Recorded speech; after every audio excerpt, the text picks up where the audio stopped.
Good morning to all of you.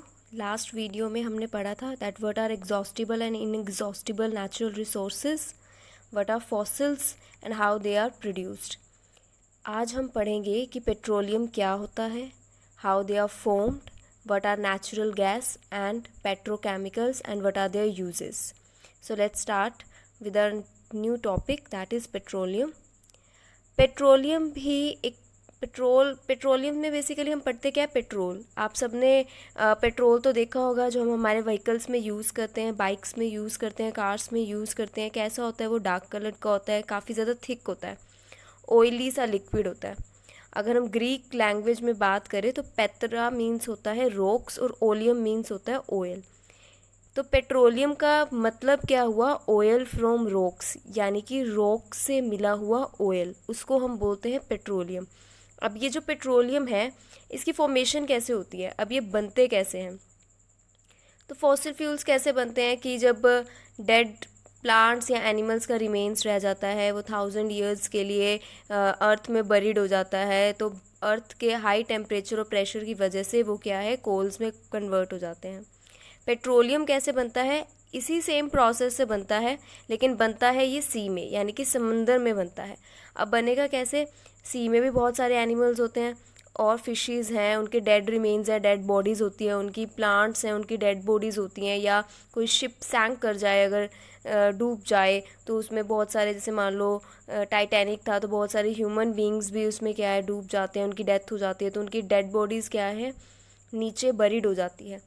तो सी में जो बहुत ईयर्स तक बरीड हो जाते हैं एनिमल्स या प्लांट्स का रिमेन्स रह जाता है, उसके ऊपर धीरे धीरे क्या है, क्ले, सैंड, रॉक्स आना स्टार्ट हो जाएंगी।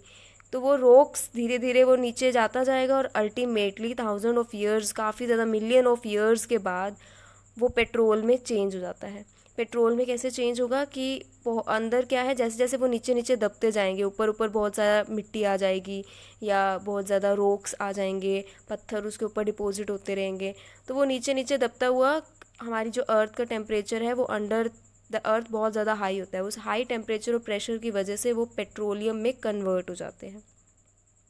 अब पेट्रोलियम जो है वो मिक्सचर है काफ़ी सारे हाइड्रोकार्बन्स का, मतलब 100 या even more than 100 of hydrocarbons जो है उसके अंदर प्रेजेंट होते हैं। अब मोर वॉलेटाइल कंपोनेंट, मतलब जो सबसे ज़्यादा वॉलेटाइल होता है, जिसके वेपर्स की फॉर्म में जो रिलीज हो सकता है, वो जो मोर वॉलेटाइल कंपोनेंट होता है उसको हम बोलते हैं नेचुरल गैस।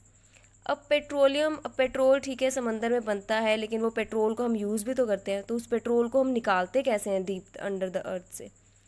आप ये देख सकते हो, ये मुंबई हाई में एक बेसिकली ये क्या है, पेट्रोलियम प्लांट है, मतलब एक प्लांट लगा हुआ है जहाँ से पेट्रोल निकालने का काम किया जाता है। अब करते क्या है इसके अंदर कि एक बहुत ज़्यादा ड्रिलिंग रेज होती है जिसको हम सी के अंदर लगाते हैं। अब ये बहुत ज़्यादा डीप होती है, मतलब बहुत ज़्यादा गहराई तक इसको लेके जाया जाता है, और उसके बाद इसमें पंप्स लगा दिए जाते हैं।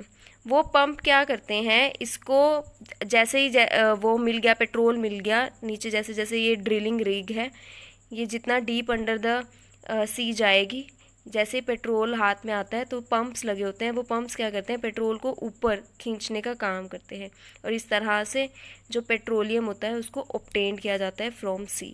इंडिया में पेट्रोलियम असम में मिलता है, गुजरात में मिलता है, रिवर बेसिन्स के पास मिलता है, गोदावरी और कृष्णा में, और मुंबई में भी है जिसको हम बोलते हैं मुंबई हाई। तो इस तरह से पेट्रोल को समंदर से निकाला जाता है। अब ऐसा नहीं है कि हमने पेट्रोलियम को ऑब्टेन कर लिया तो उसको ऐसे यूज़ कर सकते हैं। पेट्रोलियम में भी बहुत सारी चीज़ें प्रेजेंट होती है। पेट्रोल गैस भी होएगी, पेट्रोल कैरोसिन प्रेजेंट होएगा जिसको मिट्टी का तेल बोलते हैं, डीजल। अब डीजल अलग चीज़ है, मिट्टी का तेल अलग चीज़ है, ऐसे फ्यूल ऑयल्स है, पैराफिन वैक्स, ये सब चीज़ें अलग अलग होती है, लेकिन ये प्रेजेंट पेट्रोलियम में ही होती है। तो हमें इन सारी चीज़ों को अलग अलग करना पड़ता है। इस प्रोसेस को हम बोलते हैं रिफाइनिंग ऑफ पेट्रोलियम, मतलब the process of separating various constituents, यानी कि जो इसके अंदर जितनी चीज़ें प्रेजेंट होती है उसको जो हम अलग अलग करते हैं, जिस प्रोसेस के थ्रू करते हैं उसको हम बोलते हैं रिफाइनिंग ऑफ पेट्रोलियम। अब आपके पास यहाँ पे क्या है, कंपोनेंट्स दिए हुए हैं, किस तरह से उसको यूज़ कर सकते हैं। जैसे एलपीजी एक कंपोनेंट है जो पेट्रोलियम में प्रेजेंट होता है। एलपीजी को हम कहाँ यूज़ करते हैं, हमारे घर में एलपीजी गैस लगी होती है, उस गैस की हेल्प से क्या है हम खाना बनाते हैं, तो कुकिंग पर्पसेस के लिए एलपीजी यूज़ हो जाता है, लिक्विफाइड पेट्रोलियम गैस। ऐसे ही पेट्रोल है, तो पेट्रोल तो आप सबको पता है कि हमारे व्हीकल्स में क्या है, पेट्रोल डलता है, व्हीकल्स में पेट्रोल होगा तभी वो क्या है चल सकती है। कैरोसिन ऑयल, पहले ज़माने में स्टोव्स यूज़ करते थे खाना बनाने के लिए, जब गैस नहीं थे तो स्टोव्स में क्या है मिट्टी का तेल यानी कि कैरोसिन ऑयल का यूज़ किया जाता था। लाइटनिंग पर्पसेस के लिए स्टोव्स जलाए जाते थे। डीजल है, अब डीजल में भी क्या है, डीजल की हेल्प से भी क्या है बहुत सारी ऐसी कार्स या व्हीकल्स आपको मिलेंगे जो डीजल की हेल्प से ऑपरेट किए जाते हैं। या फिर एग्रीकल्चर सेक्टर में जो वाटर पंप होता है उसको चलाने के लिए भी डीजल का यूज़ किया जाता है। ऐसे ही लुब्रिकेटिंग ऑयल है, वो मशीन्स को लुब्रिकेट करने के लिए, उसको थोड़ा ग्रीस प्रोवाइड करने के लिए लुब्रिकेटिंग ऑयल का यूज़ किया जाता है। ऐसे ही पैराफिन वैक्स है, पैराफिन वैक्स को कैंडल्स बनाने के लिए यूज़ किया जाता है। कॉस्मेटिक्स में भी ये यूज़ होती है। वैसलीन जो हम यूज़ करते हैं उसमें पैराफिन वैक्स का यूज़ किया जाता है। तो ये वेरियस यूजेस हैं जो हमारे पेट्रोलियम से हम इसको यूज़ कर सकते हैं। नेक्स्ट आता है पेट्रोकेमिकल्स। पेट्रोकेमिकल्स क्या आता है, पेट्रोलियम और नेचुरल गैस से बहुत सारी यूज़फुल चीज़ें जो है हमें ऑब्टेन हो सकती है।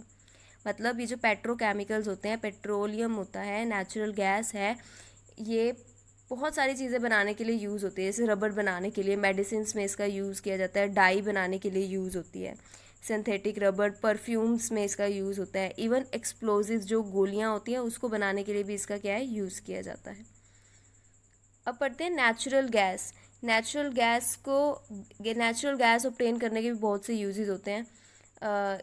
बेसिकली नेचुरल गैस जो पेट्रोलियम हम ऑब्टेन करते हैं सी से, वाटर से हल्की होती है नेचुरल गैस, इसीलिए वो थोड़ी ऊपर ही प्रेजेंट होती है, उसको ईज़िली जो है वो उसको ट्रैप कर सकते हैं, ऑब्टेन कर सकते हैं।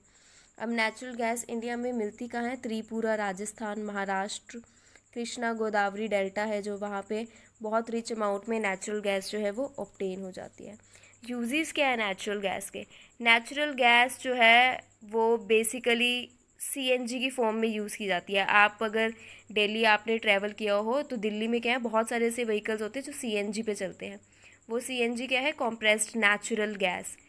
अब सीएनजी वाले जो व्हीकल्स होते हैं उसको यूज़ करने का एक अच्छा कह लो बेनिफिट ये होता है कि वो एशेस नहीं प्रोड्यूस करते, मतलब धुआं नहीं निकलता है ऐसे व्हीकल से। अगर धुआं नहीं निकलेगा तो हमारा एनवायरनमेंट पोल्यूट नहीं होगा, तो इसलिए सीएनजी को यूज़ करना अच्छा है अगर हम इसको यूज़ करते हैं अपने व्हीकल्स में।